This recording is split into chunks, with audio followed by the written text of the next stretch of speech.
L'Union européenne, en fait, elle a été conçue après. Alors, ce que vous faites là, c'est que vous prenez juste quelques notes. Comme je vous ai envoyé quasiment un cours, voilà, vous avez qu'à le relire et ça suffit. Donc, juste vous prenez quelques notes. Est-ce que tout le monde voit la carte là? On le marque dans le cahier, du coup, ça? Non, vous le marquez. Oui, vous marquez dans le cahier à la suite du cours. Tout à fait. Okay. Est-ce que vous voyez la carte là? Oui, madame, on la voit. Pas la carte. La carte, très bien. Donc, est-ce que quelqu'un peut me dire quel est le but de l'Union européenne? Voilà. Bah, de Allez-y. finir. Oui, mais pour quel motif? C'est la guerre. Alors, effectivement, il y a eu la Deuxième Guerre mondiale et on se dit que pour éviter des conflits entre les États européens, le meilleur moyen, c'est qu'ils soient unis économiquement. Et donc, au début, il y a 6 pays qui s'allient entre eux. Alors, quelqu'un quelqu'un prend la parole. Excusez-moi, quels sont ces 6 pays? Allemagne. Alors, par contre, allez-y. Alors déjà, il y a la France, La France, il y a le Luxembourg, Luxembourg, oui. la Belgique, Belgique, l'Allemagne, l'Allemagne de l'Ouest, l'Italie Italie et je crois le Pays-Bas. et Pays-Bas. Donc 6 pays en 1957. Et ils créent donc la CEE, Communauté économique européenne. Et toutes les marchandises doivent circuler librement entre ces États. Donc ça, c'est une première étape. D'accord ? Ensuite, il y a une autre phase d'élargissement dans les années 70. Est-ce que vous avez une idée est-ce que vous savez pourquoi est-ce que l'Angleterre n'est pas rentrée plus tôt dans l'Union européenne?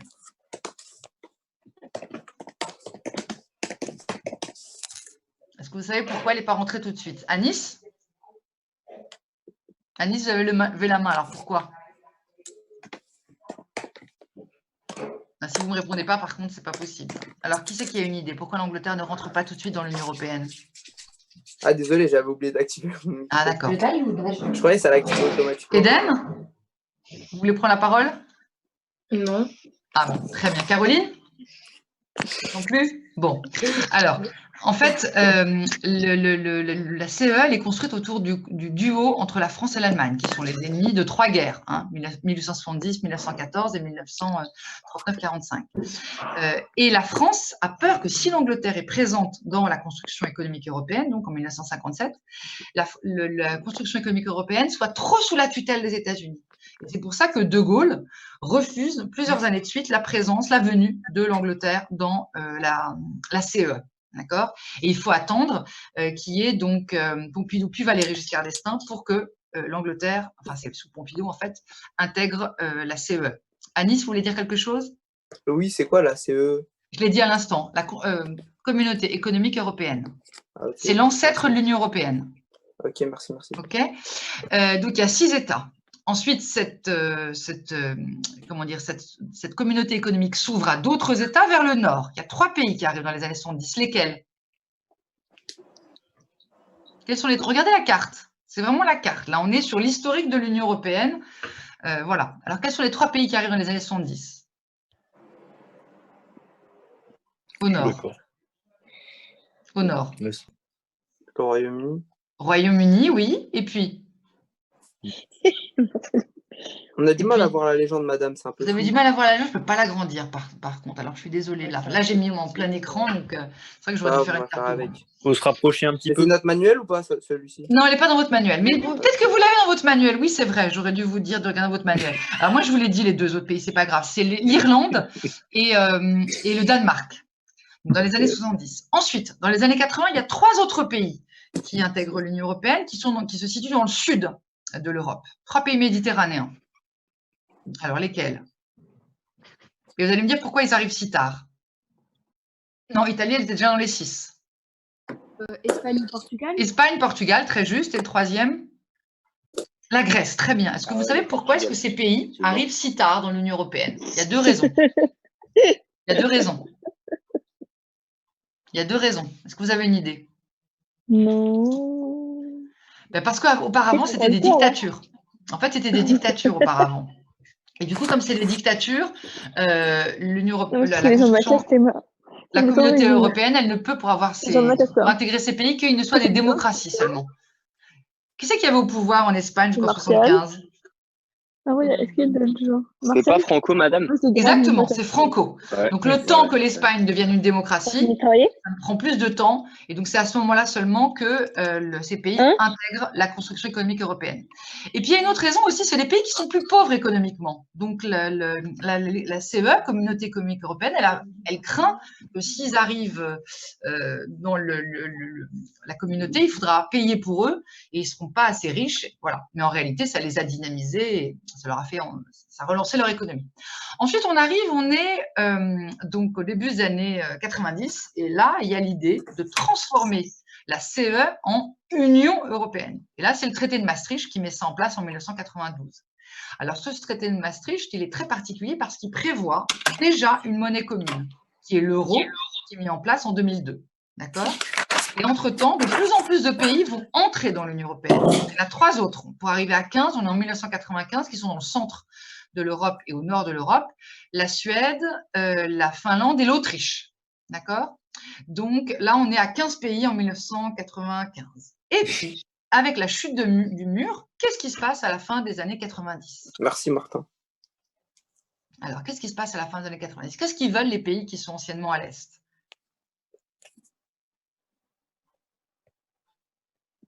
Silence. Martial fait des grimaces. Ils veulent. Non, non, madame, je. Alors, Guillaume, qu'est-ce que vous voulez dire? Oui. Non, qu'est-ce que vous voulez dire par qu'est-ce qu'ils veulent? À partir du moment où le communisme est tombé, alors je m'explique mal, donc je reviens dessus. Luna lève le doigt, alors allez-y, Luna. Ils veulent avoir plus de pouvoir. Ils veulent pas acquérir une forme d'indépendance parce que justement, avant que le mur y tombe, ils étaient complètement. Ils étaient sous la tutelle soviétique. Ouais, du coup, maintenant que l'URSS a chuté, oui. Du coup, maintenant, ils veulent leur indépendance. Ils veulent leur indépendance politique, oui, mais sur le plan économique. Ils avaient quoi comme type d'économie, ces pays? C'était une économie communiste. Exactement, une économie communiste, c'est-à-dire planifiée, collectivisée. Ah, ils veulent devenir capitalistes. Et ils veulent devenir capitalistes, tout à fait. Mais ils pensent que pour que leur économie devienne plus facilement capitaliste, c'est-à-dire que les richesses du pays n'appartiennent plus à l'État, mais appartiennent à des individus, rentrer dans l'Union européenne va leur permettre de faciliter leur passage d'un pays anciennement communiste à une démocratie libérale, une démocratie de marché. Luna, vous voulez dire autre chose ou vous avez oublié d'éteindre votre écran? Non, désolé, j'ai oublié. Ah, d'accord, mais n'hésitez pas, bien sûr. Hein. Et donc, il y a 10 pays qui intègrent l'Union européenne en 2004. Quels sont ces 10 pays? Ah, c'est facile, là. C'est tout l'ancien bloc de l'Est? Non, c'est pas tous. Non, non, non, justement, nommez-les. Nommez-les. Ukraine, l'ancienne Tchécoslovaquie. Non, non, non, pas cela. Alors, oui, par contre. Donc, la Tchécoslovaquie, sauf que la Tchécoslovaquie, qu'est-ce qui lui est arrivé de particulier quand elle devient… Une guerre civile, non? Alors, il n'y a pas une guerre civile, mais elle s'est séparée en 2 États. Hein, autant l'Allemagne fait sa réunification en 1990, autant la Tchécoslovaquie devient la République tchèque d'un côté et la Slovaquie de l'autre. Donc, c'est ce qui est en vert clair. Hein, donc, vous avez la Tchéquie qui devient membre de l'Union européenne. Vous avez la Slovaquie. Qu'est-ce que vous avez comme autres États encore? Il y a la Pologne. La Pologne, très juste. La Lituanie. La Hongrie, tout à fait. Et ensuite, Bulgarie. Bulgarie, c'est un peu plus tard. On va y venir après. Malte. Là, alors, oui, vous avez tout à fait raison, sauf que ce n'est pas un pays communiste. Donc, on va y venir après aussi. Mais parmi les anciens pays communistes, il y a qui? La Hongrie. Vous l'avez dit déjà? Ah, excusez-moi, Ali, pardon, je n'ai pas vu que vous leviez la main. Il y a ajouter quoi comme pays? Lettonie et Lituanie. Exactement. Et ces 3 pays, comment on les appelle? Lettonie, Estonie, Lituanie? Les pays baltes? Très bien, tout simplement parce qu'ils bordent la mer Baltique. Et qu'est-ce qu'ils ont de spécifique par rapport à des pays comme la Pologne, la Tchéquie, la Slovaquie? À un moment de l'époque communiste, ils étaient où en fait? Ils étaient dans quel espace? Ah, il y a quelqu'un qui est en train de faire un petit dessin. Ils étaient, en fait, ils appartenaient à l'URSS. Ils appartenaient à l'URSS, alors que les autres pays comme la Pologne, ou oh, un cœur, super, comme la Slovaquie, etc., eux, oh, ça c'est très élégant, ça. C'est un chapeau, c'est quoi? Alors, est-ce que vous pourriez effacer? Parce que vous voyez, au lieu de continuer le cours, je suis obligée de m'arrêter pour vous demander de… Je pense qu'on peut effacer… Donc, c'est un peu dommage. On peut tous effacer, je pense. Moi, c'est toujours présent sur mon écran, il y a même d'autres signes qui apparaissent. J'essaye d'enlever. Non, c'était pas effacé. Ok, voilà, c'est en train de s'enlever là. Ah, c'est vous, Guillaume, qui avez dessiné? Non, c'est pas moi, madame. D'ailleurs, je pouvais pas le D'accord. gommer là. D'accord, ok. Donc, 10 pays, les 3 pays baltes, la Pologne, la Slovaquie, la Tchéquie. Donc, on arrive à 8. Et 2 îles méditerranéennes qui sont Malte et Chypre. Et donc, ces 10 pays-là intègrent l'Union européenne en 2004. D'accord? Et il fallait avoir tous ces éléments-là, déjà, qui est la problématique de l'élargissement, pour pouvoir répondre à la question de votre commentaire comment dire, dont un des aspects était là-dessus. Hein, au départ, ils sont 6 et voilà, 50 ans plus tard, pardon, ils sont beaucoup plus nombreux. Donc déjà, il faut avoir la connaissance de cette chronologie. Ça, c'est très important, même pour vous, voilà, pour plus tard, il faut avoir ce minimum, on va dire, culturel. Alors ensuite, la Bulgarie et la Roumanie intègrent plus tard. Il y a la Serbie aussi, donc c'est en 2007 et puis en 2013. Voilà. Mais qu'est-ce qui s'est passé récemment? Donc, en théorie, l'Union européenne, ils sont voilà, 28. Et qu'est-ce qui s'est passé récemment? Luna? Bah, du coup, là, en 2020, il y a eu le Brexit avec voilà. du Royaume-Uni. Exactement. La sortie du Royaume-Uni. Alors, est-ce qu'il y en a... Alors, on a fini sur l'élargissement, mais là, il faut que voilà, vous ayez bien en tête la chronologie, le but, donc on a expliqué au début, et puis ensuite, la question de l'élargissement. Alors, la question de l'élargissement, qu'on a vu qu'ils sont en différentes phases, elle est importante, et en fait, pour les pays, ce qui compte, pour ces pays anciennement communistes, ce qui comptait pour eux, c'était qu'ils pensaient que du coup, ils allaient plus s'enrichir économiquement et plus facilement devenir des démocraties. Donc ça, c'est un des points positifs, on va dire, de l'Union européenne, et c'est dans le grand 2 que je l'ai mis dans le cours que je vous ai donné. Maintenant, il y a la problématique de l'approfondissement de l'Union européenne. Donc moi, je le traite dans l'autre sens. J'ai fait d'abord élargissement, puis ensuite, vous n'avez qu'à juste mettre 2-3 notes, hein, comme je vous ai envoyé le cours, vous mettez juste grand 1, élargissement, voilà, voire carte, et grand 2, approfondissement. Alors, approfondissement, je ne vais pas rester trop longtemps dessus, parce que là, vous avez fait tous des trucs très bien dans vos travaux, c'est le problème des institutions. Hein, donc, vous m'avez tous parlé du triangle institutionnel. Alors, quelqu'un me rappelle ce que c'est que le triangle institutionnel? Alors, qu'est-ce que c'est que le triangle institutionnel? Vous l'avez tous nommé. Alors, il faut pouvoir ensuite vous en servir dans la vie de tous les jours. Qu'est-ce que c'est que ce triangle institutionnel? Il y a la Commission. Voilà, la Commission européenne, oui. Quoi d'autre? Parlement. Le Parlement. Et le Conseil. Et le Conseil, voilà. Chacun a des rôles selon qu'il représente les citoyens, selon qu'il représente des députés, selon qu'il représente des États ou selon qu'il représente aussi la population des États. Donc, effectivement, c'est plus avantageux quand c'est au prorata de la population pour l'Allemagne et la France, qui sont des pays peuplés, plutôt que quand c'est des voix au prorata du nombre d'États. Voilà. Et ces institutions, elles ont donc été au départ conçues pour 6. Donc, vous imaginez bien que dans une Europe plus nombreuse, elles sont complexes. Maintenant, ces institutions, comment les décisions se prennent? Est-ce que vous vous rappelez? Afaf? Non, je croyais que vous vouliez parler. Est-ce que vous savez comment les décisions se prennent?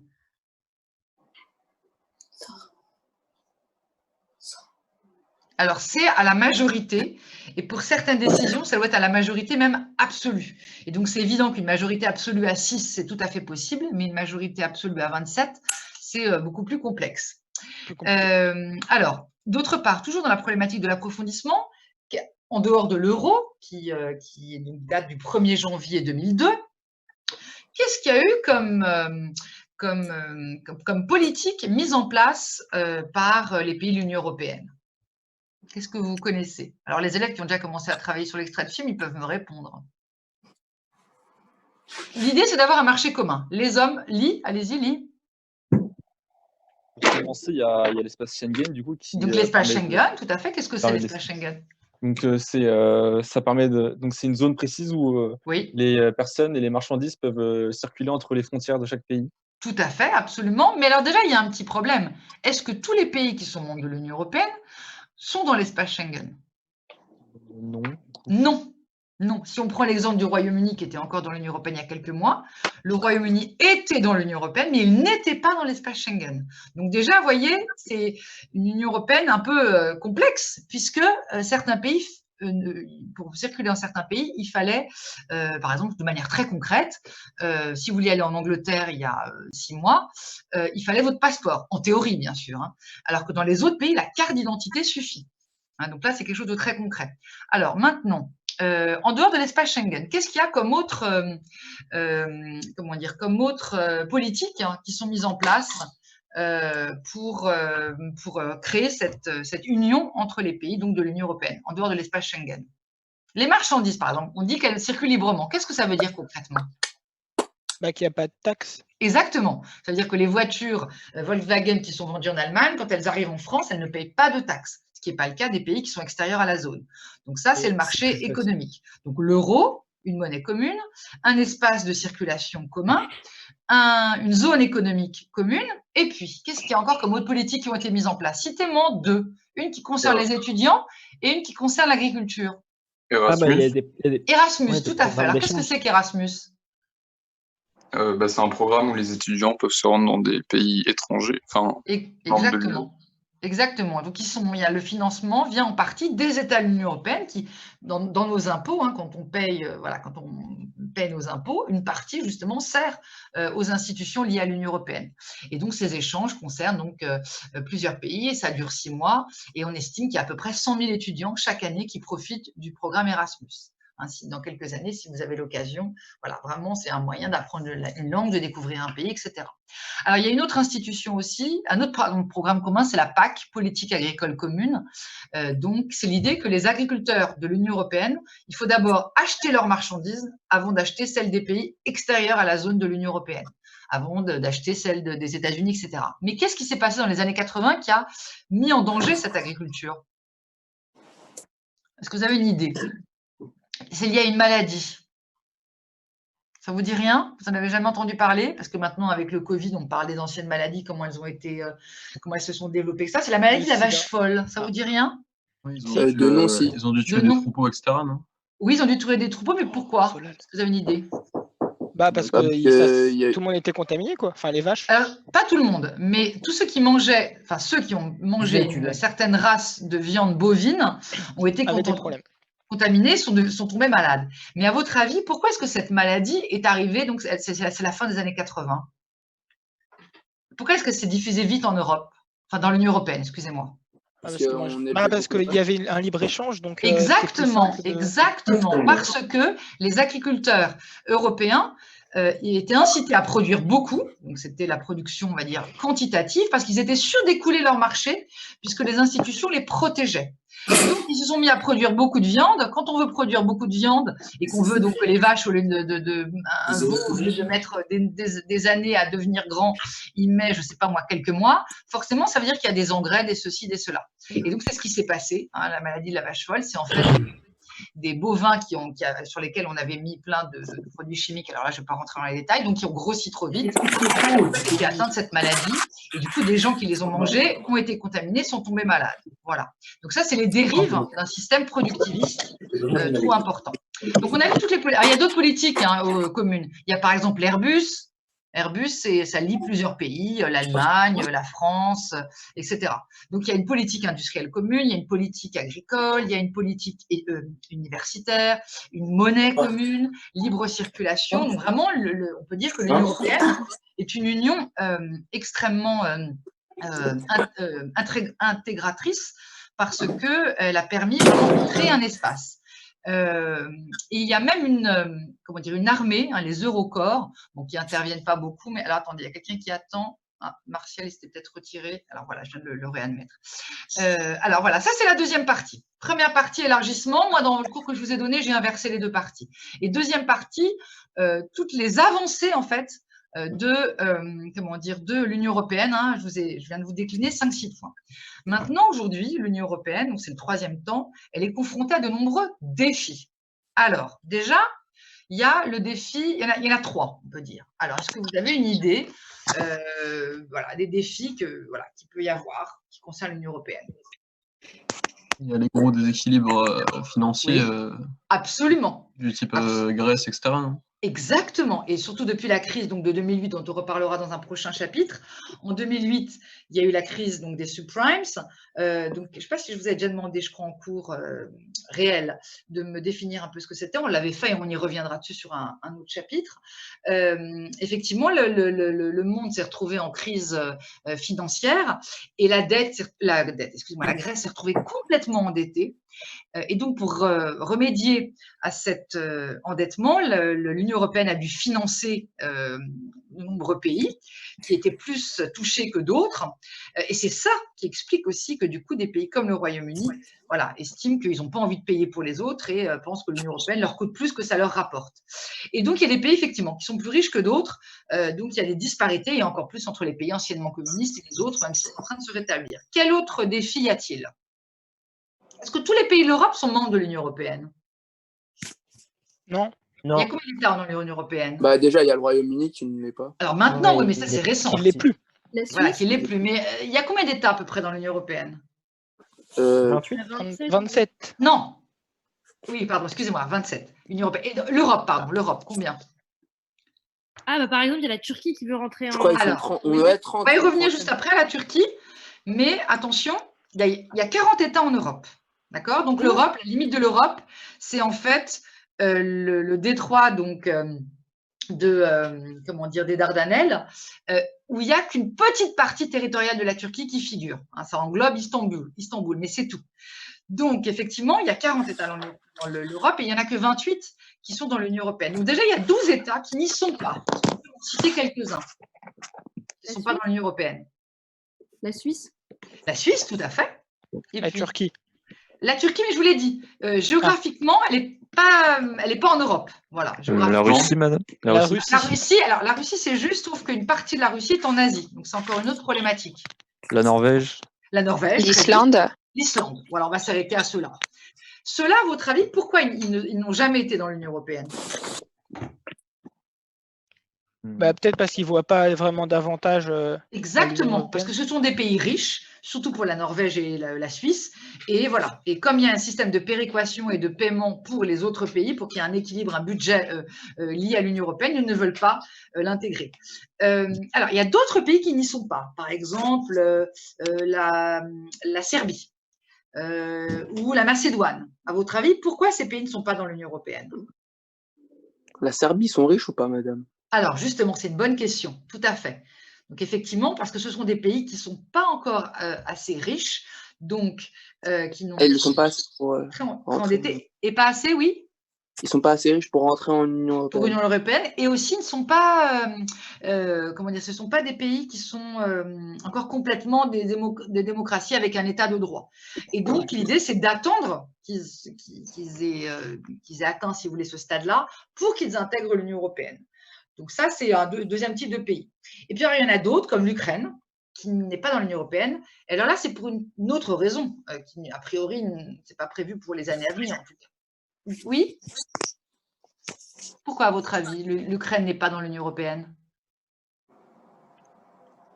Elle est en guerre. Enfin, non. Elle est en guerre, elle est trop pauvre. Non, c'est pas ni trop pauvre ni en guerre. Elle est trop proche de la Russie. Exactement, elle est dépendante de la Russie. C'est exactement pour cette raison-là. Et donc, la Russie veut la contrôler. Et donc, du coup, voilà. Ou la Biélorussie, c'est pareil aussi. Hein. Donc, vous voyez, 3 types d'espaces. Hein. Ukraine, Biélorussie, parce qu'ils sont trop liés à la Russie. Certains pays parce qu'ils sont très riches. Et d'autres parce qu'ils ne sont pas encore assez riches, si vous voulez. Alors maintenant, il y a un défi, effectivement. Il y a des pays qui ne sont pas en Europe sur le plan, on va dire, géographique, mais qui voudraient intégrer l'Union européenne, comme la Turquie. Alors, pourquoi jusqu'à présent, ça lui a été refusé? Est-ce que vous le savez? C'est pas une démocratie. Alors déjà, effectivement, hein, on estime que même si… Oui? C'est par rapport au génocide arménien? Il y a plein de raisons. Tout ce que vous dites, c'est juste. Ce n'est pas encore une démocratie.